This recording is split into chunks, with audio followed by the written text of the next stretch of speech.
Hello à tous, c'est MeloGP et on se retrouve pour faire un récap de cette mi-saison. Déjà 9 Grands Prix sont passés, c'est-à-dire un de moins que la moitié du calendrier, et il y a eu 7 Grands Prix avec tous les pilotes sur la course du dimanche, ce qui est un record comparé à l'année dernière. Côté victoire du dimanche, il y a eu 3 vainqueurs différents, 6 victoires de Pecco Bagnaia, 2 de Jorge Martin et 1 de Maverick Viñales. Côté course sprint, il y a eu 4 vainqueurs différents, 4 victoires de Jorge Martin, 2 de Pecco Bagnaia, 2 de Maverick Viñales et 1 d'Aleix Espargaro. Côté poleman, il y en a eu 6 différents, celui qui a eu le plus de pole position est Jorge Martin avec 4 poles à son actif cette saison.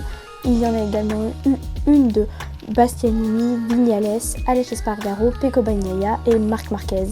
Côté classement, Pecco Bagnaia a pris la tête du championnat lors du dernier Grand Prix avant la trêve estivale et il a désormais 10 points d'avance sur Jorge Martin qui est donc deuxième. En troisième, on retrouve Marc Marquez avec 56 points de retard.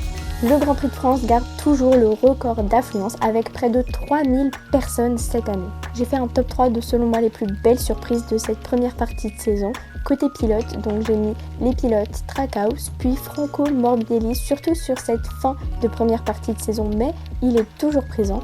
Et en troisième, bien évidemment, le rookie Pedro Acosta, qui est d'ailleurs le troisième plus jeune à faire un back-to-back sur le podium et le premier à aller directement en Q2 depuis Fabio Quartararo en 2019.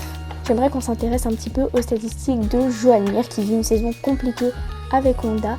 Sur les 9 courses, il en a terminé 5 et dans ces 5 courses, il a fini 4 fois dans les points, ce qui est vraiment exceptionnel pour les pilotes Honda.